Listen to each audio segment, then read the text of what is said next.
มาแล้วมาแล้วโอ้โหโอ้ปะเต้ไม่ใช่ปะเต้ธรรมดาได้คนเบิ่งศพมานี่ข้าวจีนางฟ้าเหมาะสำหรับนางฟ้าอย่างเราเนาะว่าเหมาะสำหรับนางฟ้าอย่างเราซะแล้วสองเลยสองเด้อปลาดุงเด้อสองโอ้โหกินหลายแท้เนี่ยมืออันกับไปร่างเลยขอบใจเชื่อใส่ทำไมปลาดุงจังโอ้ใส่เน้นๆเลยเวียงฟ้ายังไม่ได้เบิ่งมุ้งเบิ่งย่ำอยู่จังมุ้งจังย่ำมุ้งเลยเป็นบุรีรับหมายไหมใช่โอ้มันสี่แหละปะไม่รับเอาให้นี่กับหาเลยซื้อเสื้อโบให้เบิ่งมุ้งไงยามนี่เบิ่งให้ยามนี่ถือว่ายังไม่ตกยามนี่ใช่เขาเบิ่งมุ้งให้บัวเราว่าอันพูดแต่ทำแต่ดูนะจากมุ้งฝากเข้าฝากเงินเอาโอ้ปลาดุงไงเนาะทีมงานก็อยากตูนงานเมื่อขู่คน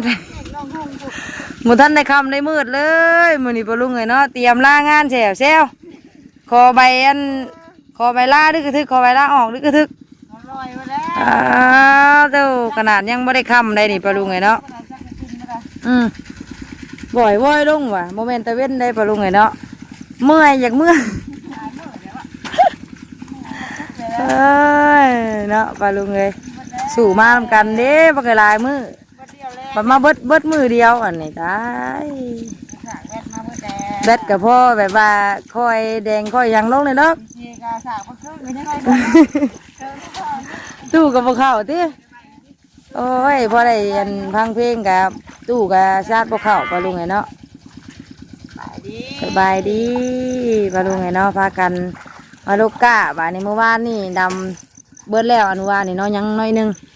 ยังข้าวเจ้าน้อยนึงไปลูกเนาะยังข้าวเจ้าหาหกมัดก้ากับกิโลกี่ได้ไปแล้วบ้าน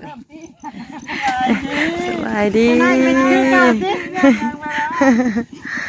พลังงานแห้งหน่อยแห้งเมื่อยเหมือนเป็นน้ำพลังงานหน่อยปะเตยจะว่าเป็นน้ำยางกระจักแล้วบ้านนี้นะลุงจงกับบ่มาเมื่อนี้ไปลูกเนาะก่อนนิ้วเพิ่นพาไปเวียกหากะมาพูนะอันบ่ได้ของฝากของต้อนนี่งอกมือเลยนะเอาสบายดีเด้อพี่น้องเด้อเนาะสบายดีบ่สุขุสุคนพอกันตอนแรงๆมื้อนี้เนาะผู้ป้า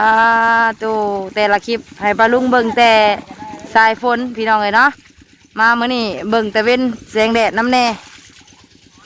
เบิ่งแต่สายฝนหลายมื้อเลยเนาะป้างามเนาะหาก็เห็นแสงแดดมื้อนี้ป้าลุงเอ้ยเนาะจังพ่อจังอ่อนเพลียลอยมีแสงแดดน้ำพากันลุกก้าใส่ป่านนี้ปลาลุงไงเนาะที่ว่าเขาลุกเมื่อวานนี่เบิดแล้ว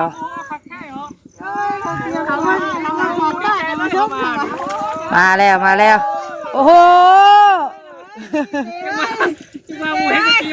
โอ้ปะเต้ไม่ใช่ปะเต้ธรรมดาได้คนเบิ่งศพมานี่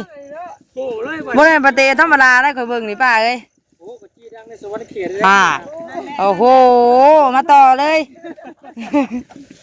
ตะกี้นั่งฟ้าไว้เนี่ยใส่นุ่มเล็กดิพอได้ตะกี้นั่งฟ้าเลยข้าวจีนางฟ้าเหมาะสำหรับนางฟ้าอย่างเราเนาะว่าเหมาะสำหรับนางฟ้าอย่างเราซะแล้วมาแจกนะแม่โอ้ไปดีพ่อคือแน่แบบนี้ตะกี้นั่งฟ้าไว้ได้นี่อะไรเห็นนางเหมาะแม่นี่พายขึ้นด้วยดิเอาฟ้าตัวนี้หมอเจียวเหรอเฮ้ยสองเลยป่ะสองเลยสองเด้อปลาดุงเด้อสองโอ้โหกินหลายแท้เนี่ยมืออันกับไปร่างเลยขอบใจเชื่อใส่ทำไมปลาดุงจังโอ้ใส่เน้นๆเลยเวียงฟ้าเขาจีดังในสวรรค์เขตมาเลยนั่งก่อนเฮ้ยก่อนสิลงลุยอันคู่กันไหมคู่สิเราคู่กันอยู่แล้วเอาเลยเรามาคู่กันอยู่แล้วโอ้โหจุกในดวดรวดใส่หมดจุกเลยจุกบ้าแล้วแล้วแต่มักกระใส่บ่มักกระใส่ชิมมึงก่อนวะใส่บ่เฮ้ยเป็นอะไรโอ้ยเฮ้ยเรือกับตาเป็นอะไร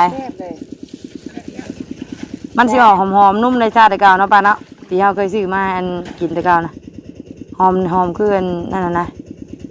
ขี้ม หอมครีมห่านผู้บ่าวน้ำตลาดแรงน่ะไปเลยเนาะ ไปเลยนี่เลย อุดหนุนแล้วหลายพวกจะไปเปิดสาขาใหม่ผู้คนนั้นมาอีกเลยเฮ้ยยังไงของฝ่ายอย่างนี้ทางไหนแล้วทางไหนผู้ เมื่อเลย เมื่อเลยบ่โอ้โถบ่ได้คำบ่ได้จองให้นี่ไผเมื่อมาเด้อของฝากเด้อของฝากลุงจงนั่น หายเลยมีตอนมีน้ำมาเลยแค่ ใช่สนามนี่ของมาหัวนี่จ้ะน่ะกันหน้าน่ะเฮ้ย แค่ข้าว เป็นข้าวจี่ ใช่อยู่ว่าปะโอ้ยืนจังเลยยังก็บ่ได้นะเดี๋ยวนี้เนาะจะเพื่อได้แล้ว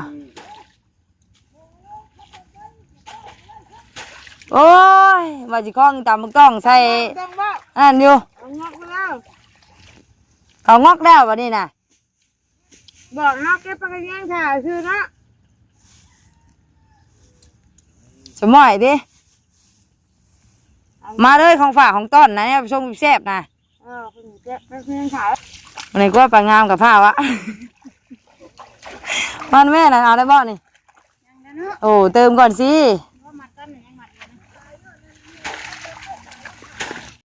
อ่ะไปบ้านนี้ไปลุงเลยเนาะหลังจากเติมพลังแล้วก็ลุยต่อบาดนี่เข้าสู่การดำหน้าแรงโอ้โหเบิ่งเลยซูเปอร์กะ เนี่ยบ่หันแห้งมันเก่งงานยุกหน้ากู โอ้ยน้องไอเดียฉันมันจะยายุกพี่น้องเอ้ยหน้าก็ได้ซูเปอร์กะคนใดกะบ่ไหวนี่เท่าไรคนใดเพื่อสิแล้วหน้านี่นะนี่ไปเท่าไรเลยยังไม่แล้วอยู่หน้าก็ได้เอ้ยเนาะเจอปัดเจอให้แข่งซ้ำแรงซ้ำน้อยเจ้าเอามาปลาลุงไงนอนดำหน้าแรงซอยกันหน้าแข่งซ้ำ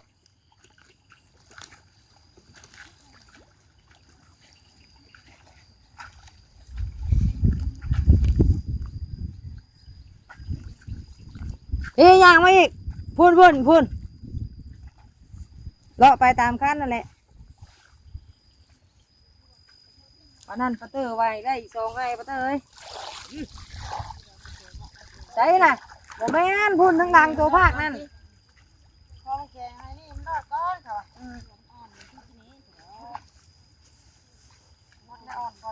โคตรอ่อนแล้วบัดนี้ไปดูเนาะไปดีเด้อพี่น้องเด้อเนาะดับหน้าแรงน้ำกันดับหน้าแรงหน้าแข็งซับทำสิเฮ็ดมือผู้ไปหลายเติบ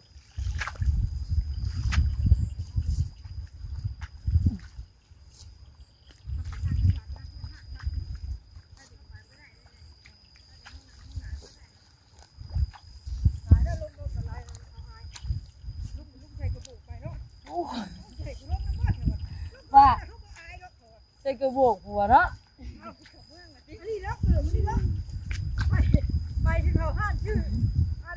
โอ้ยหลวงพ่อเขายังไม่อยากให้ไปนะมันเนี่ยดีได้เขายังเอามาน้ำลุงจงเลยเขาเมืองก็ใส่กระบอกเลย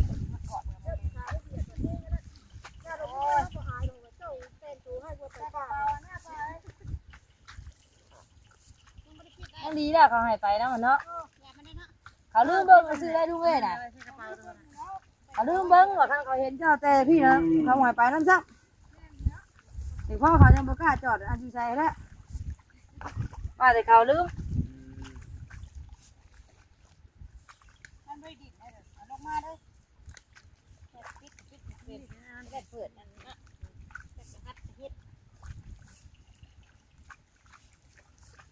มาได้ป่าเลยมาเลย ได้แต่กายงอมแด้กันยอมคือกันอันนี้กันแต่มันได้ก็ดีใจน้ำเล็ดนะใจน้ำเล็ดอุ่นที่ได้อีก2 ให้ ยังบ่ได้เบิ่งโมงเบิ่งยามอยู่จังโมงจังยาม4 โมงเลย แต่ไม่ได้บุรีรับสายไหมใช่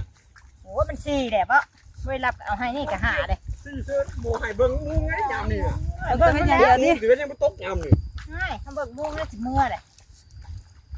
ไป3 โมงมันน่าสิไป3 โมงพอนี้ก็บ่จักไปใช้นี่โอ้เมื่อแล้วบ่เกี่ยเมื่อเด้อตายเด้อ อยากให้แล้วที่ว่า ยังไงเด้อเบิ่งโมงอยู่แล้วบ่เฮ็ดงานปูงานเมางานหยังก็เบิ่งโมงฮอดเวลาไปนี่ไปที่ ได้เมาดิวะได้เมาบ่ต้องเบิ่งมุ้งได้เมานี่ปูไปนั่งก็มีนะปะ ปูไปเอ้ เอ้ ยนะ ย ไม่ไล่เมาเยอะจิ เอาใหญ่ปูไปน้ำเดี๋ยวก็ดึงเลยจอกบอกว่าเอามาแล้วเอามาน้ำจอกบอกว่าคือจุงอยู่เลยอันนี้เลย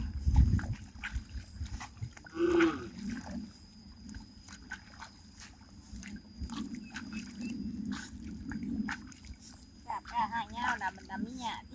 ดำมาดำเพลงอีกนะบอกคนรถมันคุยสบายการสบายไปลุงเลยเนาะ ใหญ่วะแบบเนี้ยมันสวย เป็นวันอยู่ที่บ้าน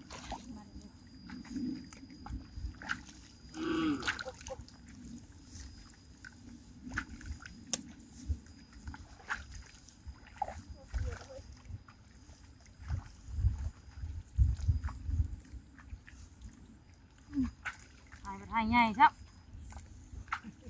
ยิ่งสิบาทยิ่งได้ตะกร้าอีกสิน้ำไม่ได้แล้ว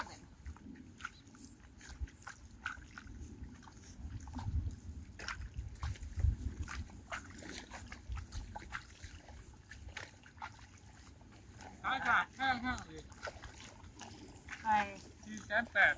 อ๋อสามหัวสีชมพู กลัวสิเนาะกลัวสิพวกอีกเดี๋ยวนะ มันใหญ่คือชั้นหา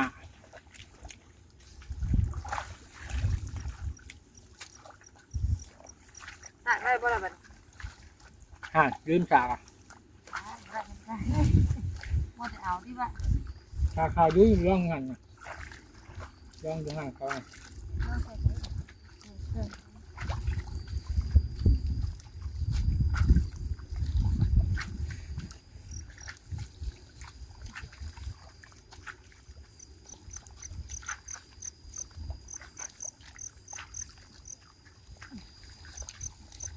หมูคุดข้างหน้าก็ได้กระดอกให้เนาะ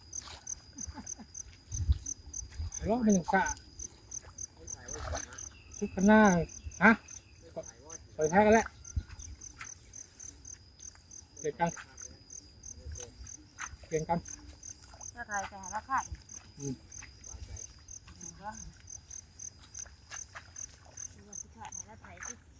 เคยคุดผักข้างหน้าดูด้วยเนาะ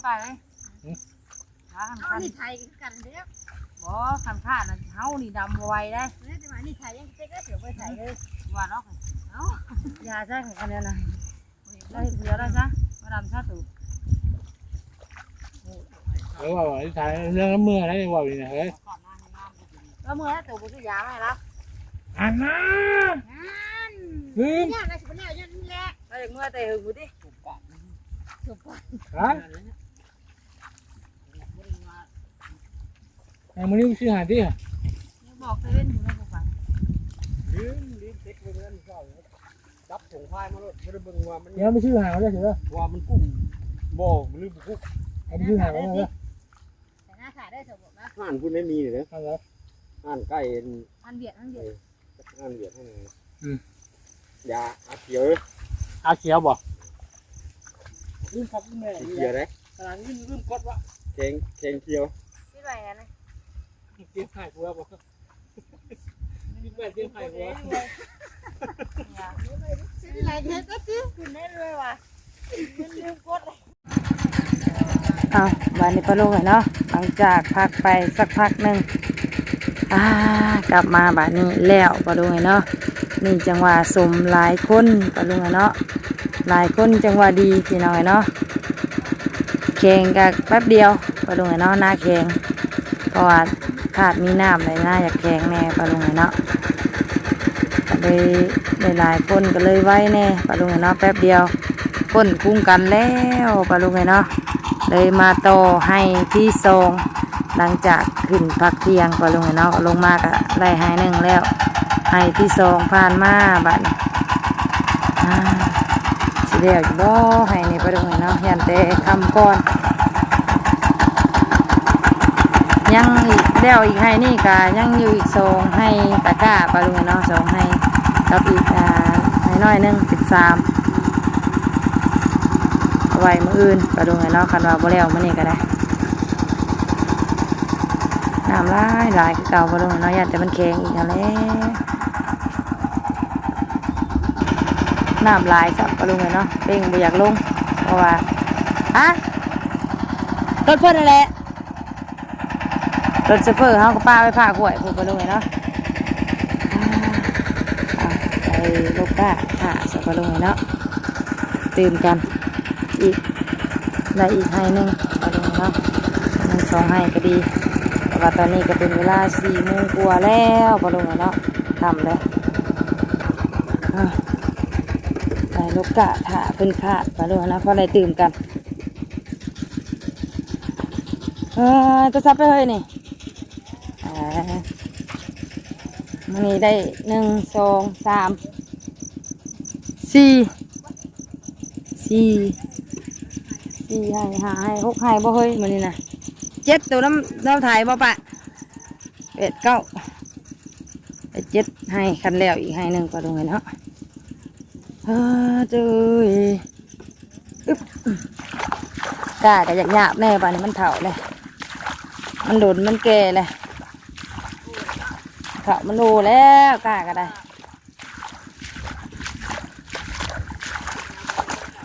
เอาไว้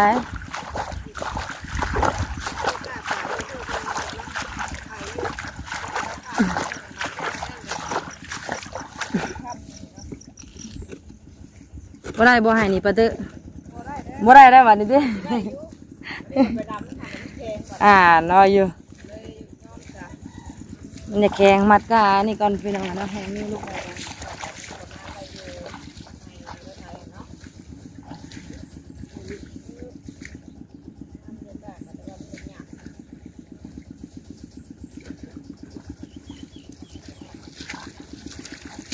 ลุก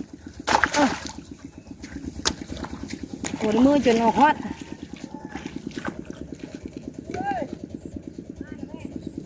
ปวดมือจนออกฮอตแล้วก็ต้องเลยเบื่อแล้วให้นึง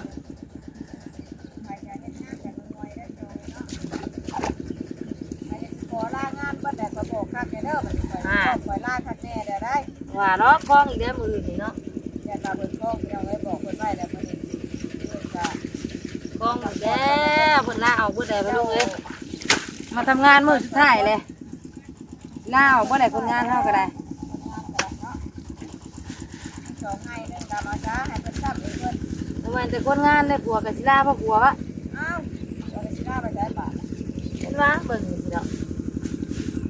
ทำไมแต่คนงานลาได้ปะลุงเนาะผัวกับสิลาไปพ่อผัว เอาไปสิลาได้ ส่วนวันที่คนงานป่ะเอ้ย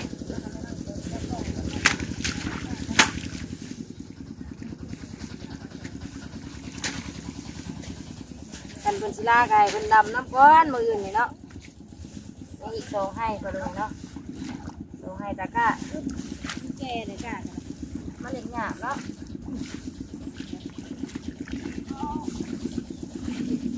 ไงวะ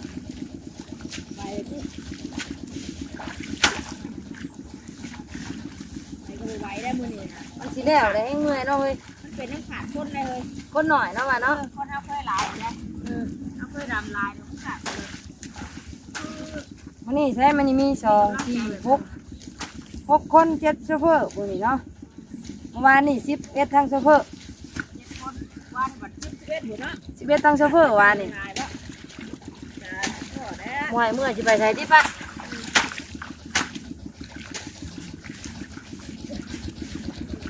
นั่นก็เตอว่าเป็นน้ำยางมันนี่คือเมื่อยแท้เหมือนกันเนาะ เมื่อยแล้วข่อยจะขึ้นก็แต่เว้น อ่า จากนี้กันเลย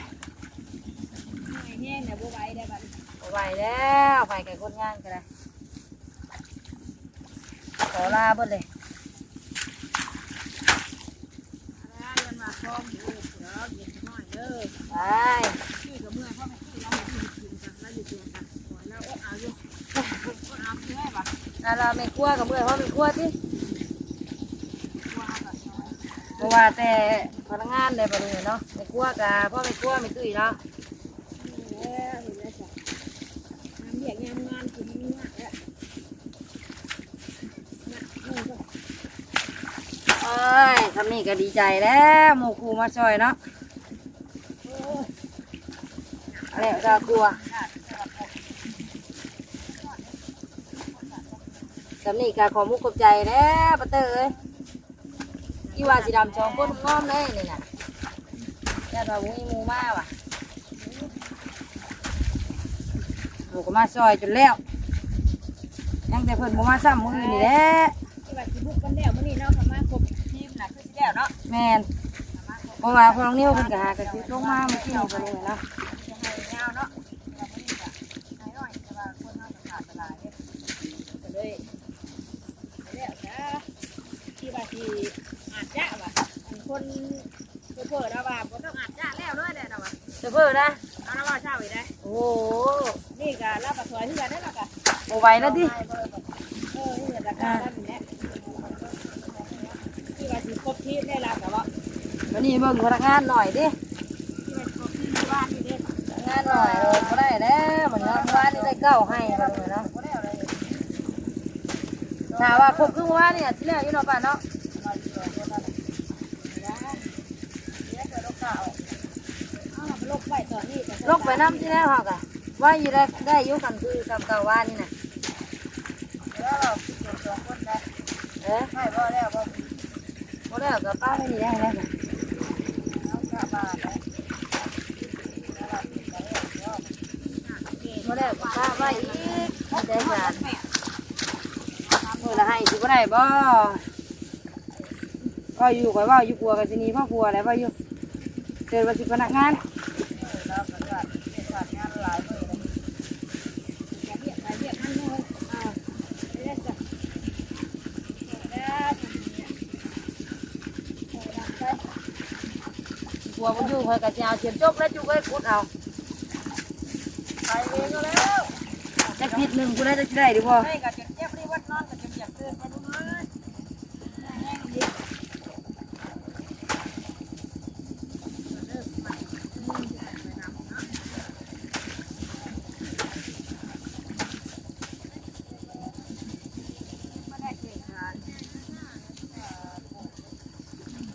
ไม่กล้าแก่แล้วอ่ะกล้าไง ได้เลยต่อพอในเสร็จแล้วจะคือบอกไว้เถอะมันเสียงใหญ่เลยนะ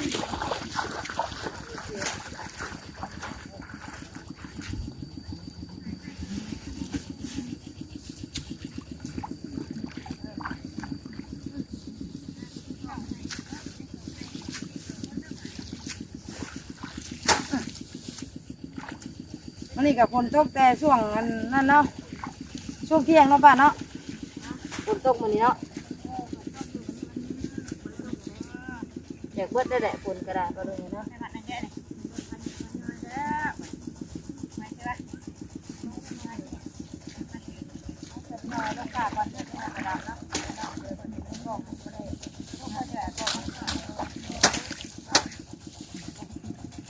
กล้าเท่ากล้าอย่างเงี้ยเด้อพอลุงไงเนาะป้ากล้าตานี่นะว่านก้อนมึงกล้าที่ว่าเขาลูกว่านนี่นะเป็นกล้าที่แม่น้องนิ้วว่านลอกเลยก็เลยง่ายแน่เนาะ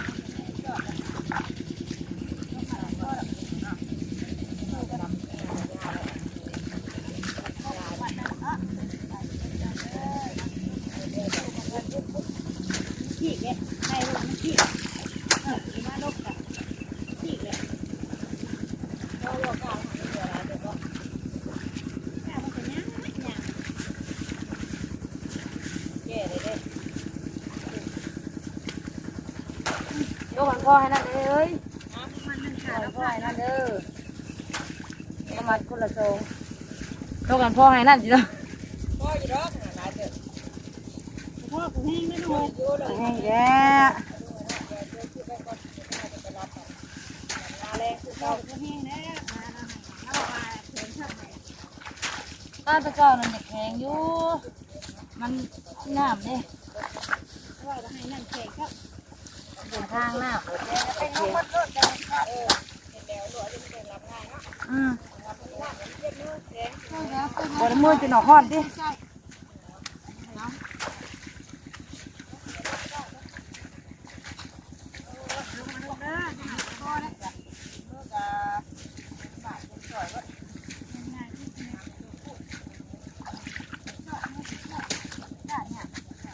แก่ กาแก่กาเท่า แก่ก็เข้า เก่งกล้าแล้วว่ะตามอายุที่ปะจะเข้า2 เดือนเล็บแยกขาวกานี่เป็นว่าบ่หอดบ่ หัวกันหน่อยหนึ่งนะเพื่อน เนาะ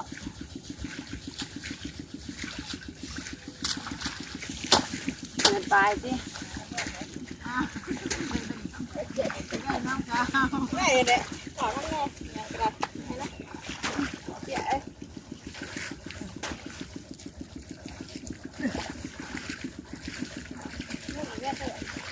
เอ้าลูกแล้วเห็นไหมหนักมาทานแล้วเป็นพ่อให้นั่นเนาะ ไปหามัดเอาเตเว้นบุหามัดไปดูเลยหามัดเตเว้นบุหามัด6 มัดอ่า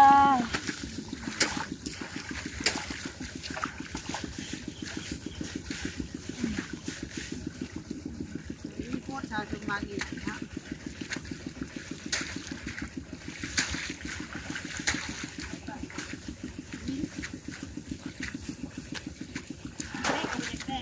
จัดไปดูเลยเนาะพอตัวมัดก้ามัดพุ่งก่อนมานี่เล่งมือก่อนค่อยคำลงแรงเลย อย่าย่ำเล่งที่ เออเดี๋ยวสิว่าท่านไงนั่นสิได้มือคำเลยเนาะเบอร์เตอร์เนาะไปจัดพี่น้องเลยเนาะสำหรับที่นี่ลำลาปลาลุงเลยเด้อเนาะสบายดีพวกพ่อกันคิดหนาเมื่ออื่นปลาลุงเลยรีบลารีบไปแล้วมื้อนี้เนาะแล้วลาแล้วปลาลุงเลยเนาะสบายดีเด้อเนี่ยหน้าตาก็มีแต่ขี้จม